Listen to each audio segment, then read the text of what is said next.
Todd Richards here, Roots, Hearts, and Soul. Stefan and I are launching this podcast based off cookbook Roots, Heart, and Soul by myself, Todd Richards, with a great help from Chef Stefan, the man, the myth, the legend himself. Oh, you stop, you. We have such a beautiful history together.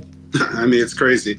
Really, what people are going to get from this podcast is telling the story of Afro people, Afro cuisine. We're going to be telling the story of the Pan-African diaspora. Roots, heart, soul of the world, as we say. We are launching in a couple of weeks here. Some terrific guests. Stay tuned. Follow us on all our social media at Chef Todd Richards in all formats. Chef Stefan, what's yours? ChefStefan.it, AYITI. This is the correct way to say Haiti. Well, we're getting education already. So if you want to find out more, if you want to listen to great stories being told by amazing, amazing culinary talents, we're going to be hearing stories from Africa all the way to the Caribbean, all the way to the Americas. It's going to be something special. Giving everyone the good rhythm, the good vibes. Yeah, baby. We look forward to seeing everyone. Talk soon.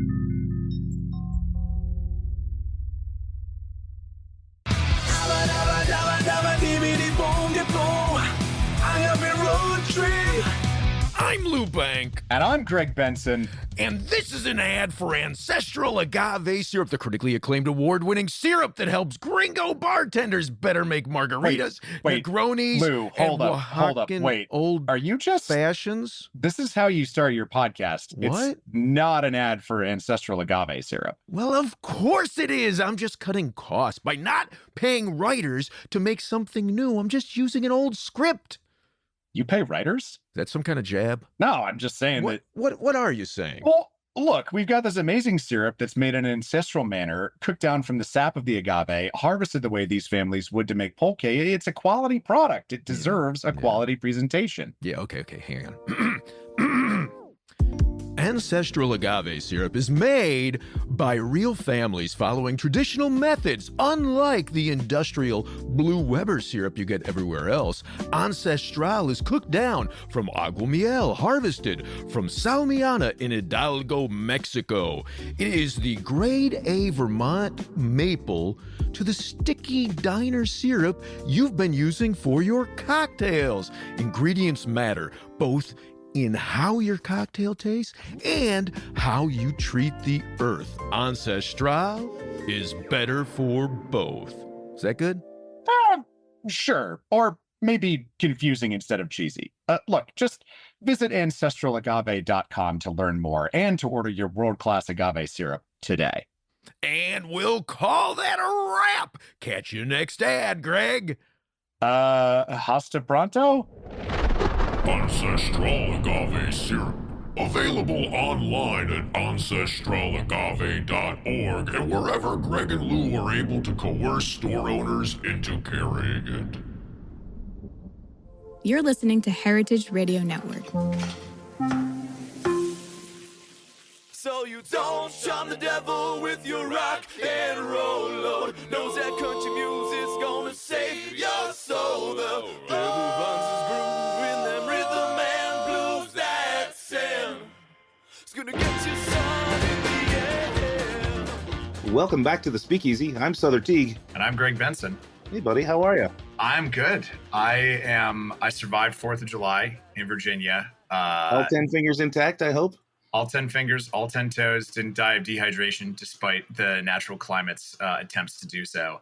Had a great time. I don't know. I know you grilled out for your 4th, so you were just doing something that you loved. I did. You know, it's my one of my best friend's birthday is the 5th, and each year I didn't grill out, Greg. I did a barbecue. It's a difference, right? Cook out, grill out, and barbecue are different things.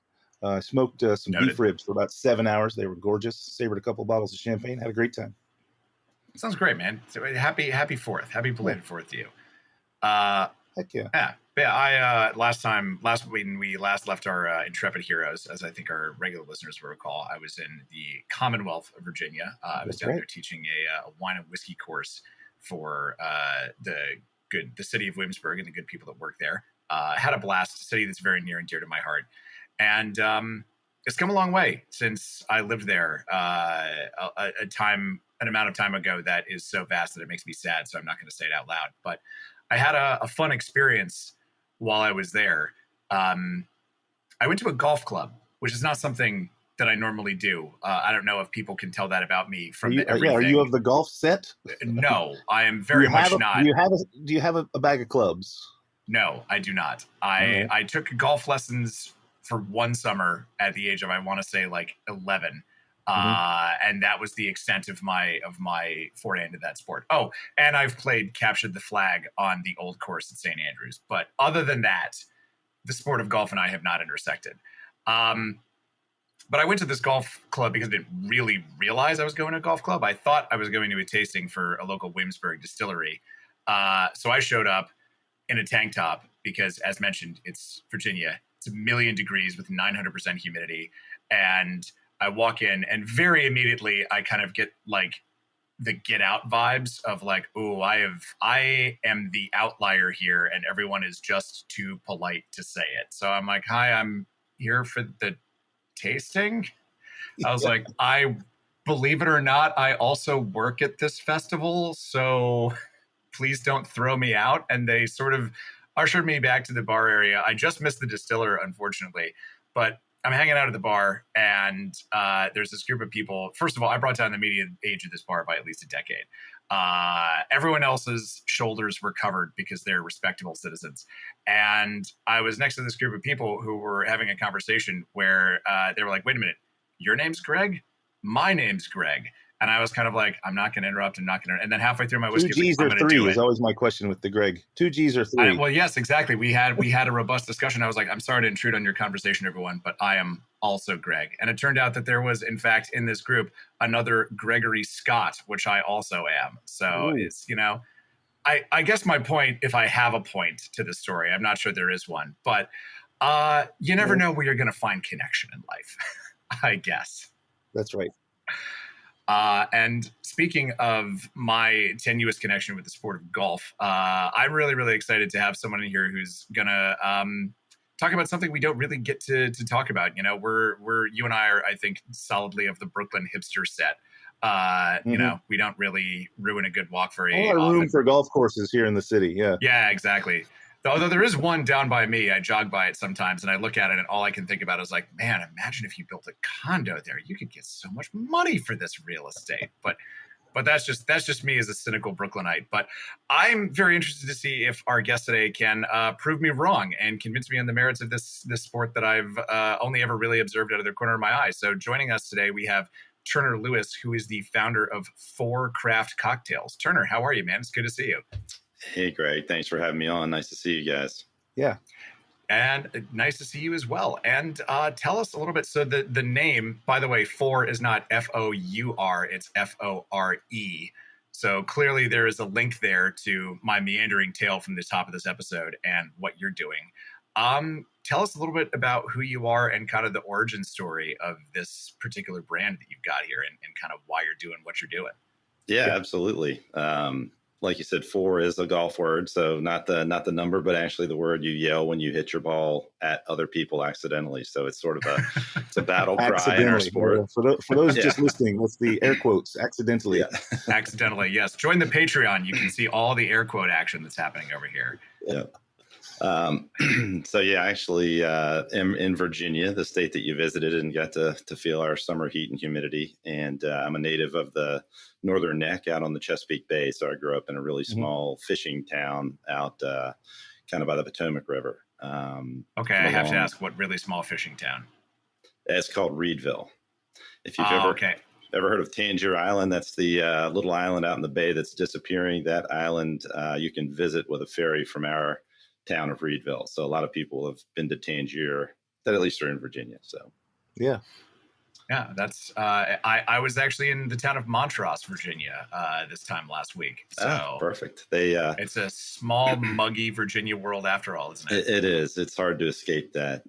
Montrose has a Stan Skateland where we grew up going roller skating. So I've been to Montrose many times.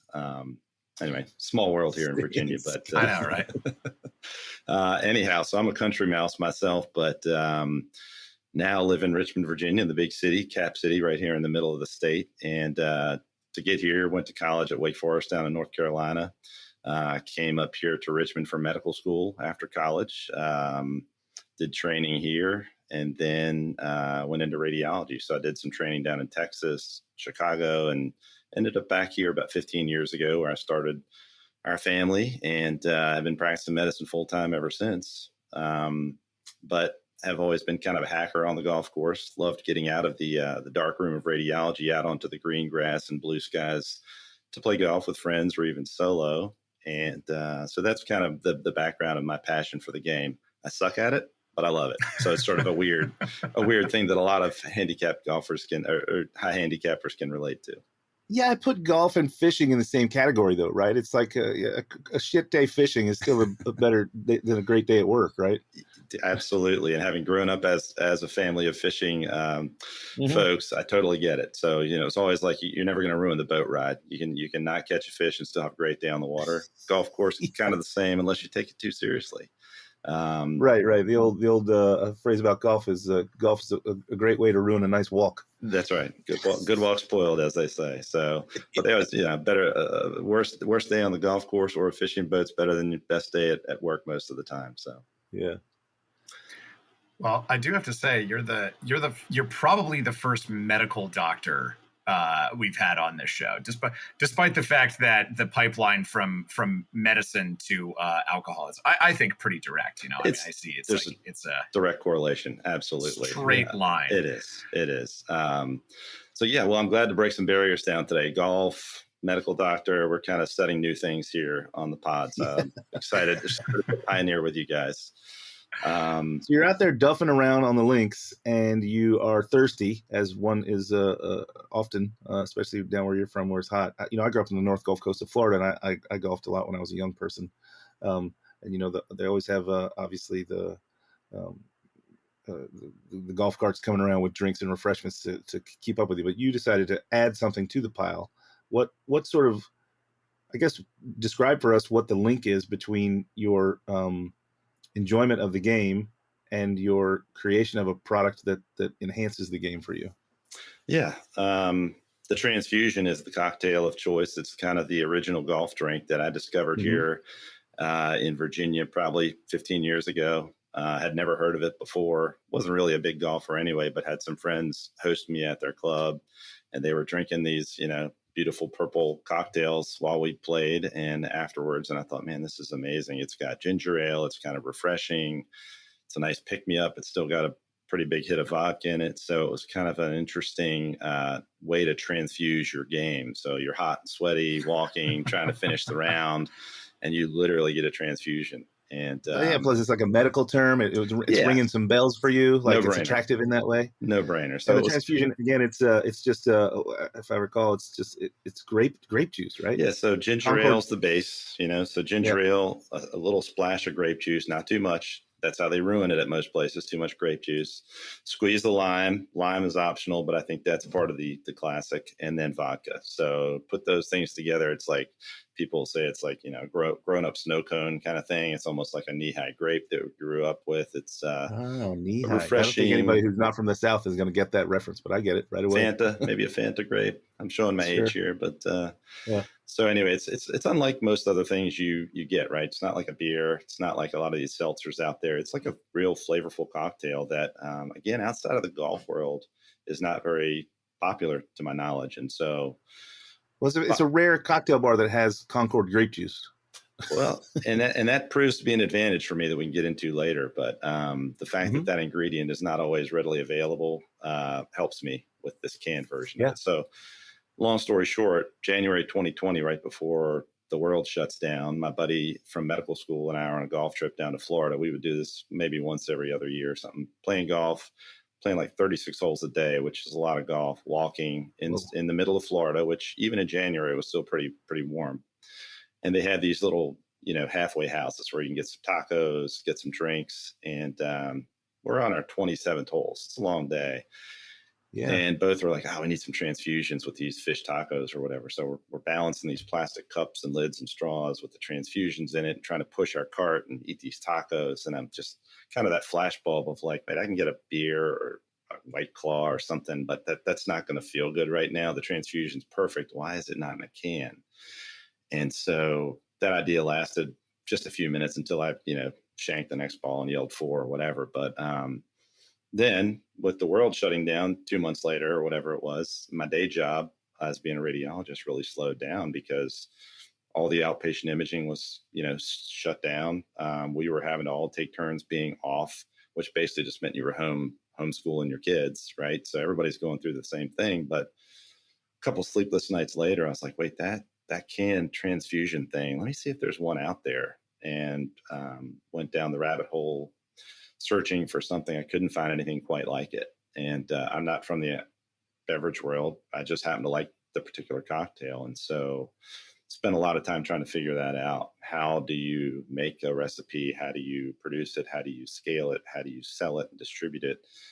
And, ignorance is bliss. Probably if I knew then what I've learned now, I may not have. You wouldn't have done it.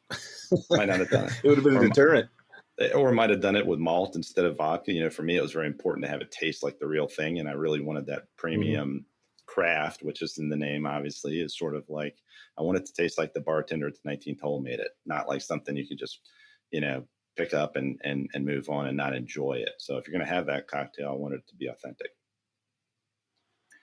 Well, I love that. And I love that your origin story has a kind of like a black and white moment from an infomercial where it's like, don't you wish there was a better way? Right. Fumbling on the course with everything. Well, now there is four. That's right. So it's also interesting to me that the pandemic turned out to be the catalyst of this instead of a detriment, right? Like, it sounds to me like the pandemic offered you a little bit of free time and space to maybe even consider this stuff and do all the R&D that was needed to make it happen. Yeah, exactly right. I mean, it's a couple of things. They always think about how many issues of timing or what are related to a successful start of a business. And I think I've heard so many things that started during the pandemic with people's free time or motivation to do something different. And for me, it was kind of some forced extra time. So I was able to research it and talk to folks. And at the same time, the canned cocktail world was exploding, right? People were not going to bars, but they could certainly buy something that was ready to drink. And here in Virginia, laws were changing to allow delivery of alcoholic drinks to your house with Grubhub or, these type delivery companies. So the whole timing was, I think, perfect, not only to figure it out, but also to have a market to do it. Golf was exploding, right? It's one of the few things people could do in the pandemic because you're outside, you could distance. The bars and the restaurants around the golf setting were closed, but you could certainly go out and play. And again, that lent itself to saying, well, you could take a couple of these in your bag. You don't need to worry about buying something there. Just take it with you. So all those factors together really were the right time for me to do this. And I spent about a year learning the processes, getting licensing, all the things that go into getting a finished product on the shelf, which I did not launch until May of 2021. So a little over a year of work behind getting that can on the shelf. That's honestly a pretty fast turnaround. Like, we've Yeah, had a lot that's of what I was about to RTD say, people on here. That is like, I mean, good on you. Clearly, I really, respect people who are like, I'm going to do this thing. And then they do it. And there's not, I mean, I imagine, in fact, I would like to ask you this question, because I feel like, at least for me, whenever I start a new project, there's always a moment where I'm like, I'm going to do it. And then there's that first moment afterwards where you have the like, oh, fuck, what have I done? Thought. Did you have one of those as you were putting this together and like learning how to RTDs on the fly? I had that moment 20 minutes ago, as a matter of fact. When I was logging into this podcast. What am I doing here? It's funny because I've actually had a few entrepreneurial projects in the past, like 7 or 8 years. I had a really good friend from Wake Forest who went to law school, introduced me to my now wife, and he left. He was a Navy JAG attorney. He left that to go into the entrepreneurial world. He was from Martinsville, Virginia, where the textile industry was massive when he was a kid. And then with NAFTA, it totally left the town. The town was kind of a skeleton afterwards. And I think he really felt the need to try to do something in America in the textile world. And so he left law to do that. And it really inspired me to learn, wow, you can actually like leave something and do something else. Like, that really encouraged me, because I'd always thought I like medicine, but it's not how I identify myself. My father was a family doc down in the town I grew up in. So I grew up and patients were coming in on Sunday night from the fish boats to get stitched up. And my older brother passed out the first time he saw blood, so he failed the test. But I was somehow like cool with blood and guts and like fish scales and all this stuff. So, so I had that kind of background. But as I was older, I decided that I wanted to see what else was out there, do some other things. And so I actually helped my dad and two of his buddies. They were oyster farmers after my dad retired from medicine. So I was helping distribute their oysters, and I learned a lot about branding and trademarks and things. Mm-hmm. But that proved to be a very expensive business, and it was hard to scale and compete against big oyster companies out there. So lesson one from failed entrepreneurship there.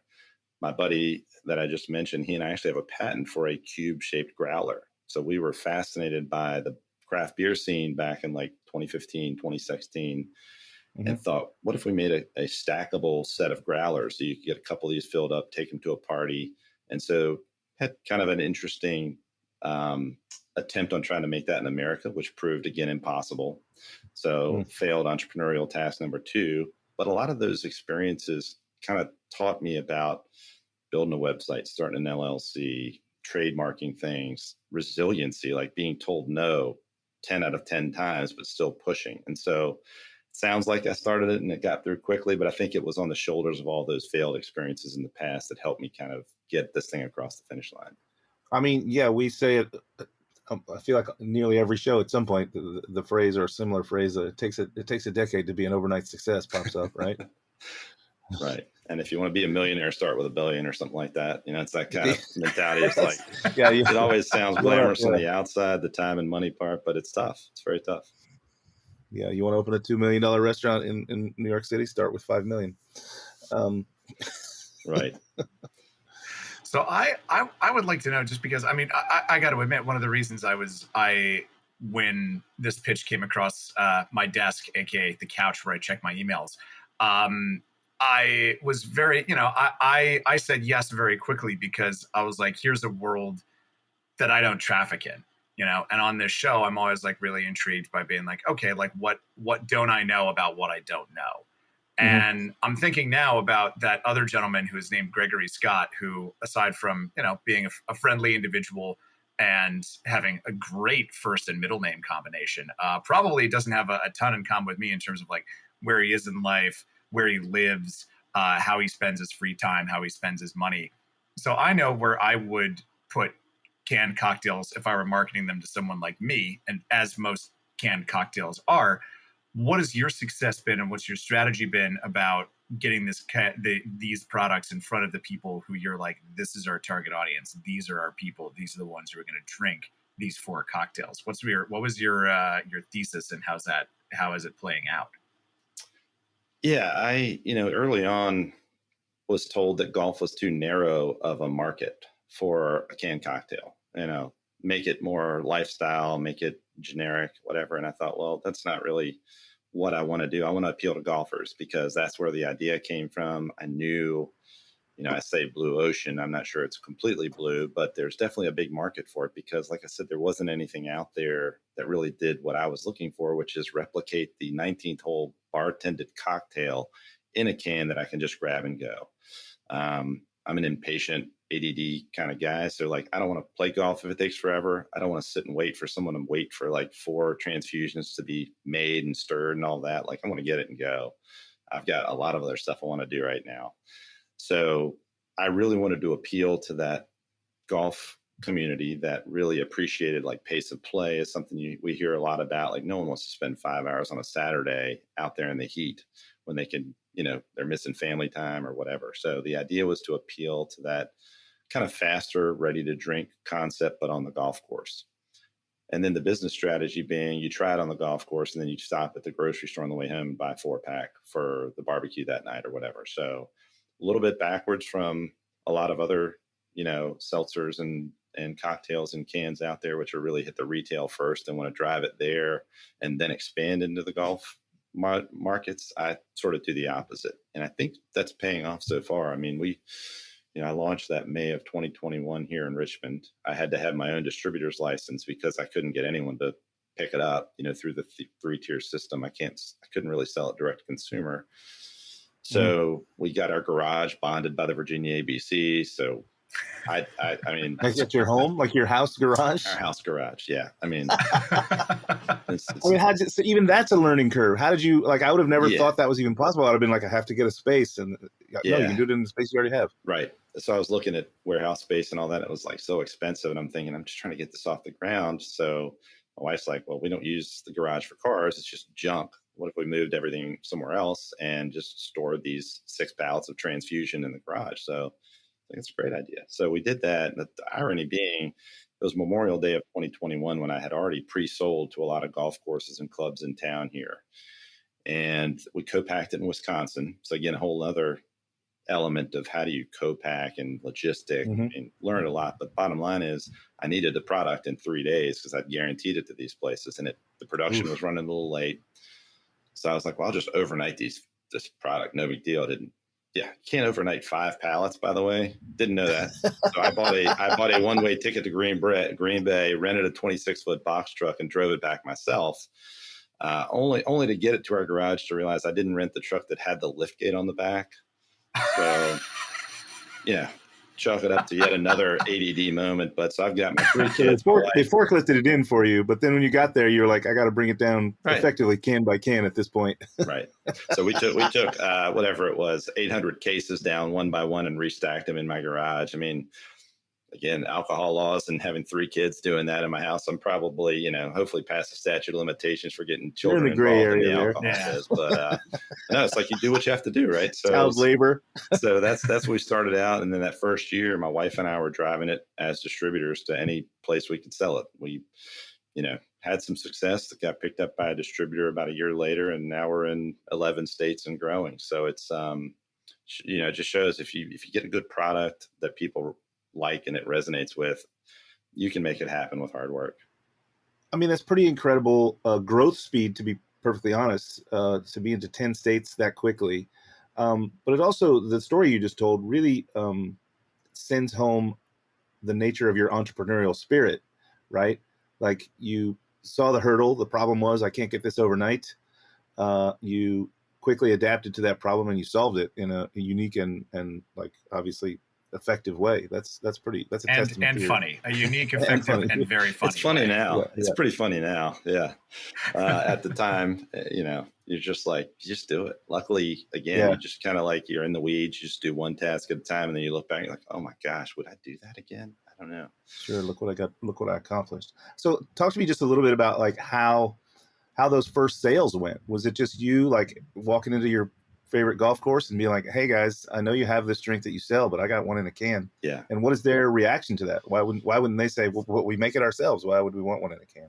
Yeah, that's a real challenge, is trying to convince golf courses to take from a free poured cocktail into a canned version. And even from day one, and by the way, I'm still a one-man show, so no sales team, no marketing team. I kind of do everything nuts to bolts. So the original selling pitch was like, look, if you've got one of these halfway houses, you're going to speed up play. People will buy 3 or 4 instead of 1 at a time because they can ice them. Like in the golf world, the golfers might buy like 6 cans of beer, and the person at the little stand will give them a bag with ice in it. And you put in your cart or whatever and take it with you. So my idea was, we're just going to rival that and convince them that like, hey, instead of mixing one that takes forever and you sell 1 at a time, you're going to sell 5 or 6 at a time, speed things up. And the product's good. People tried it and they're like, this tastes just like my transfusion that I get at the bar. So that's, I think, the critical piece is having something that authenticates the cocktail. It's not like a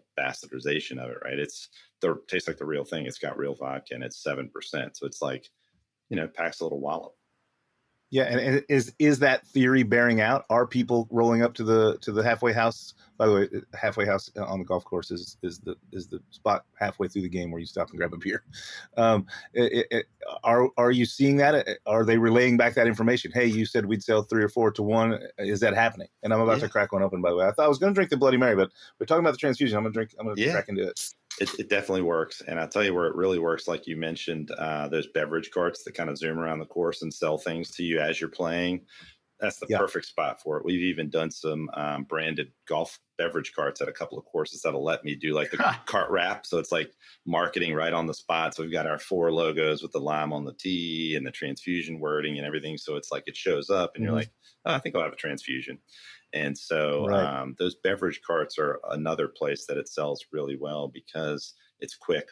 The attendants love it because they don't have to sit there and pour all this stuff.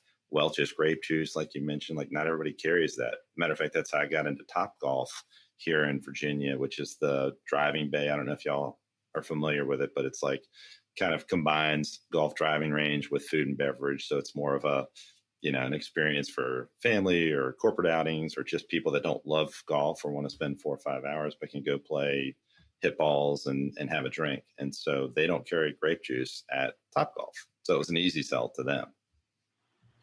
Yeah. As I understand Topgolf, it's kind of like the Alamo Draft House version of like a driving range, right? That's right. Exactly right. And they do bucket specials. The other thing we sell at pools, at country clubs, because we also have some other flavors, the ranch water, which is our tequila, kind of lighter lime juice soda, which is ubiquitous, right? Everybody makes one now, but our golf branded one, they sell them in the bucketfuls. And so I think I've even trademarked the slogan. Are you making branded buckets for those guys to have then? Oh, yeah, absolutely, man. It's all about the merch. We've got a strong merch game. Yes. We trademarked the slogan, drink like a golfer, meaning golfers do a lot of other stuff. They're not always golfing there at the beach, maybe at a tailgate, at some other non-golf related activity. And so we really want to appeal this golf branded product to non-golfing activities. Well, you mentioned earlier that you thought you didn't want to necessarily appeal, not appeal, but to focus on quote unquote lifestyle. But like this golf is a lifestyle, and people who golf have interesting, like golfers are also watch collectors. Golfers are also travelers. They travel the world to play golf, but they're also that means that they traveled. So it feels like you are kind of tapping into a centralized portion of lifestyle that can be extrapolated on. I cracked into this one, the transfusion, and I can't remember if it was off air before, but yeah, it kind of has that knee high vibe. When I was a kid, my grandfather had a service station, Teague's Texaco, and there was a vending machine there that served knee high, and I'd always get grape. And this is really bringing back that memory. There you go. We'll take that. So I'm showing my age too. Are you guys familiar with the transfusion cocktail from your world? Is that something y'all have heard of? When I saw it on the can and in your bio or whatever, it said, the drink of golf. I searched that, it popped up right away. So it is kind of a known thing. I'd never heard of it. And I was on golf courses a lot, but again, that was a long time ago, literally more than 30 years. So, so this is kind of, and also I notice, and maybe this is on purpose because everybody knows what it is, but it really doesn't say on the can what's in here for the transfusion. Like the other one says, whatever, tequila, lime, something. This one doesn't give me any hints. This is a whole labeling challenge with the TTB, the federal company that approves your formula, and then you make the label. Yeah. And so this being our know them well. The first iteration, long story short, but they tell you what you can say on the can. And so if you look at the fine print there, it'll say something about vodka and, lime, ginger flavor, but it's not, we couldn't really put it on the front. We've since redone that can, trying to make it more obvious that this is ginger ale, grape juice, lime, vodka. All the other flavors you have, like you said, right under the name, it says what's in it, what it tastes like. That was kind of a hurdle that I'm still working on the lawyer to get figured out. So, but it's a mystery. So, yeah, TTB is they're a tough nut to crack. Yeah, but also it kind of gives it a little bit of an insider feel. I'm a golfer, I know what this is. And then if you're not a golfer and you pick up one of these other ones, you're like, well, what's that one? Yeah, we've definitely done a lot of trade shows and tastings and things where people are, I've never heard of a transfusion, like just try it. And, universally people seem to like it and respond to that grape, the ginger ale kind of carbonated vibe. So people that don't know it seem to like it. And I think that's another kind of cool thing is there's a lot of people in the world that have never heard of a transfusion, but they're going to like it. So hoping I can bring it to them. I hadn't before I cracked it open. And again, I was kind of like, I was inspecting the can like an otter with a stubborn oyster. I was just like, what is in this? So mysterious. And eventually I was like, I'm just going to try it. And it was good. And now I'm glad that I'm familiar with it. It sounds like a tasty drink. And it sounds like, it doesn't sound like it is a tasty drink, and it's an accessible drink too, which I like. And you all have moved beyond that too. You've got a few. I saved this one for the podcast. This is for our Patreon regulars. You can see this is the Bloody Mary. I saved it because I was that's the one I was going to crack open, but because it's early in the day, I thought that'd be the one to crack. But I just got too into the story, so I wanted to try the transfusion. I mean, if you got her there right now, Sother, I mean, why not? It's right there. But I'm drinking this one. Give it a shake. Hey, if you want to join me, but yeah, I was a little bit like, I mean, clearly, like you can even feel it. It's carbonated, so like there's like it's under pressure. So I'm like, I've never encountered a canned Bloody Mary of this caliber before. So as I do this, do you want to tell me a little bit about what I'm in for and why build a Bloody Mary in the first place? Never really associated Bloody Mary with golf all that much. Come on, Bloody Marys, golf drink. Screwdrivers are the golf course staples. It's the morning golf drink. So your transfusion's a nice afternoon, evening drink, and if you're on vacation, you'll have them in the morning too. But the Bloody is that's the key breakfast cocktail on the golf course. Again, having someone sit there and try to mix it and make it for you at the golf beverage cart's kind of slow. And again, the mixture's not always right. So the idea was, let's make this, ready to drink. It's still got that spice mixture. If you pour it in a glass, it looks like a Bloody Mary because that's all it is. I worked really hard to get a concentrate from a company that really is in this space and could make it free of MSG, because that's one of the big complaints I have about one of the concentrates that used at all the golf courses, right? MSG, artificial colors, stuff like that. Like all of our drinks don't have any of that stuff in it. So this Bloody, again, I'm not even a huge Bloody fan. I certainly don't love it really spicy. So this was meant to be more of a moderate spice level, but still get the pepper mixture. You can see those spices floating in it, and 7% vodka. So it's, again, a real cocktail. Yeah, I mean, it has a real nice spice level to it. You know what I'm kind of picking up? It's not a full, you'll appreciate this as a Chesapeake Bay guy. It's not a 1-to-1 match with Old Bay, but I get a lot of those kind of like Old Bay seasoning notes on there, like a little bit of that salt, that spice, that kind of like, like crab seasoning thing on there. I love it. Again, I'm not a big Bloody guy either, clearly because of what I just said into a live microphone about not knowing that Bloody Marys were a golf drink. But this is an enjoyable beverage. I'm liking it. Awesome. Well, I appreciate you trying it. I think that it's become the number 2 seller behind the transfusion. Again, it just seems like it's a nice combination because you've got this morning one, you've got this afternoon one, and then the other one's kind of sprinkling a lot of people. A Bloody is pretty polarizing. People love them or hate them. There's not a whole lot of people that just grab one and drink it. So like maybe the tea, which is our Arnold Palmer, that's kind of that orange colored one you see behind you. That's a half tea, half lemonade, kind of a little bit of a different flavor than the others. The South Side, which is a Al Capone era cocktail, typically made with gin, as you guys probably know. We did it with vodka just to cut that spirit flavor out of it. That gin is polarizing also, especially on the golf course. So the South Side is kind of like a mojito, nice mint, nice lime juice vibes there. And then the ranch water, like we said. So we kind of have 6 flavors now. The 6th one is a azalea. I'm not sure if I sent you that one or not, but it's a lemonade with grenadine and vodka. That's our newest one, kind of a limited release that was around April for a golf tournament out of Georgia, where the drink is pretty famous. So I think we have the only one in the world in a can. So it's pretty exciting. Yeah, that's it's the official drink of the golf course, the name that I'm blanking on, but it was the one that hosted the Masters this year, right? That's right. Yeah, Augusta National hosts the Masters every year. There we go. And interestingly, the transfusion has some history back to Eisenhower, who played at Augusta a lot. But apparently the drink dates back to his presidency. That transfusion may have been originated around his time. So there's definitely some history to some of these cocktails. Sports, drinking, and medicine. It's a throuple made in heaven. There's just so much potential there. Yeah, it's all balance, man. It's all balance, moderation, right? Well, exactly, and I'm really liking it. And I'm gonna tip my hand here towards the end of the show, because like part of my rationale for having you on the show is that I like to bring people on this show who are gonna challenge a lot of my preconceived notions. And I belong to this very sort of too cool for school class of people who live in Brooklyn, who kind of, I think, generally look at golf as like a very bougie sport. And I was, with the exception, I might say, of miniature golf. I challenge you, and in fact, any of our listeners, to a miniature golf round. 18 holes. Let's go. I will take you. But when it comes to the non-miniaturized version of the sport, I sort of come at it, I look at it, and I'm like, this is not for me, which is fair. You know, not everything has to be for me. But right. I guess I was wondering, you know, what is it that you love about golf? And do you think it's one of these things where, you know, if I just got out there, I would like it? I think we would have a really good time playing, because I always say I play fast and I bring cocktails and music. So for me, well, I'm in already.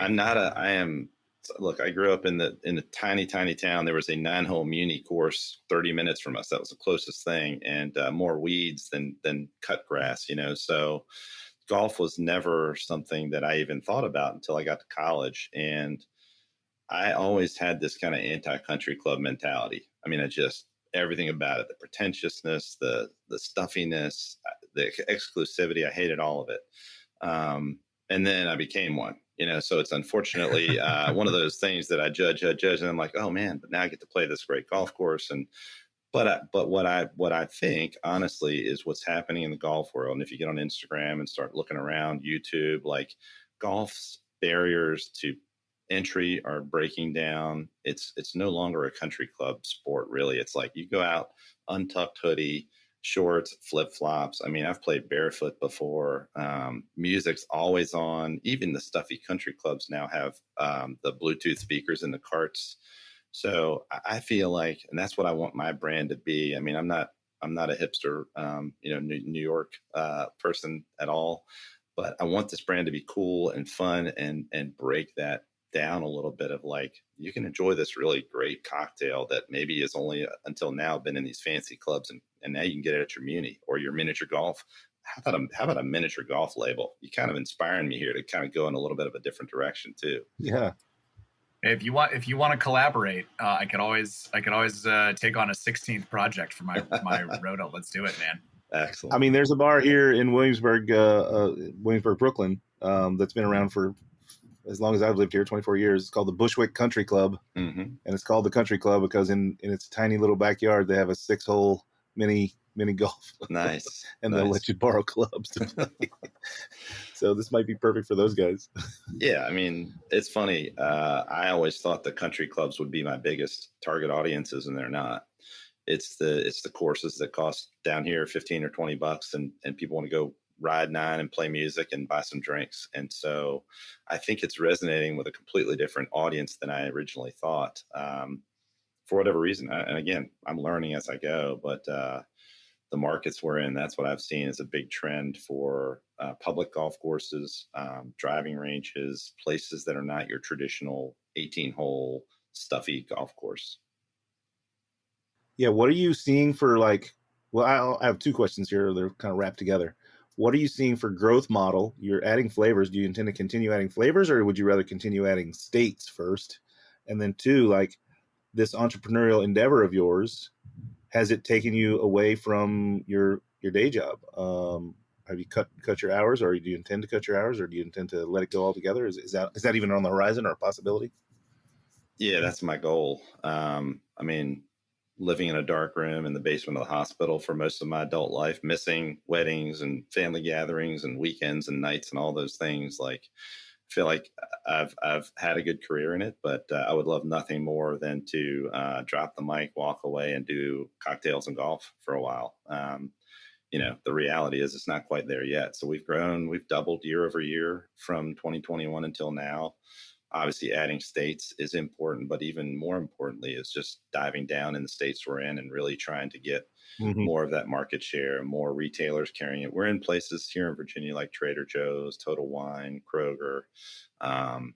You know, so those are really where you move product in a business like this. The golf courses are great to get awareness and to sample people, but it's the chains that you sell in. So I actually am just starting with a new company who's really working on getting us into a lot more chains and getting into like Florida, Louisiana, some more southern, you know, less seasonal markets, because we're in New York. We're in a couple of areas in New York, but your golf season's pretty limited. And so trying to be a little more strategic about where I can go and use my resources to the best that I can, because I am, again, just doing this myself.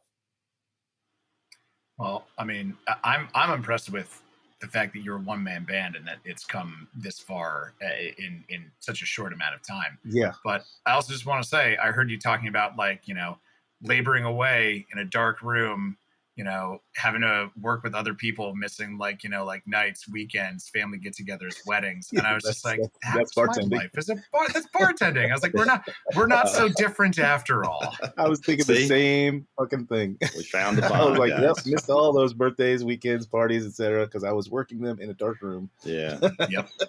I mean, I know I'm not alone in that, but there's more out there, guys. We got to get out more, you know, and that's what this brand is trying to do, is get us out there more. Well, man, it's I feel like you're excuse me. I feel like you're doing it. You know, your packaging is attractive. The product is, you know, I've only tasted the one so far, but it's tasty. I've got these other ones. I'm sure I'll crack into them over the weekend. Where can our listeners follow along with your shenanigans on social media so that they can see if you're available in their states, and so they can go and pick it up? Yeah, so our Instagram is probably our main social media avenue, and that's just at Fore Craft Cocktails. So just the name straight across, Fore, Fore, like the golf word, Craft Cocktails. And our website, we do work with a D2C partner. So now if you get online on the website, you can order 5 out of those 6 flavors shipped direct to your door. It's not Amazon Prime level timing or pricing, and it's not all states. I think we can ship to maybe 40 states. But that does open up the door for if someone finds out, it's like, I really want to try that bloody. Well, go ahead and order it. It'd be great. Yeah, that's great to know. All right. Well, listen, Turner, it was really great having you on the show to talk about Fore Craft Cocktails, RTDs.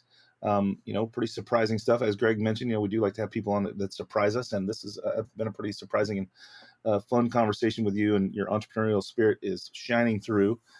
We definitely wish you all the best moving forward, so you can maybe get out of that dark room permanently and be out on the links more often.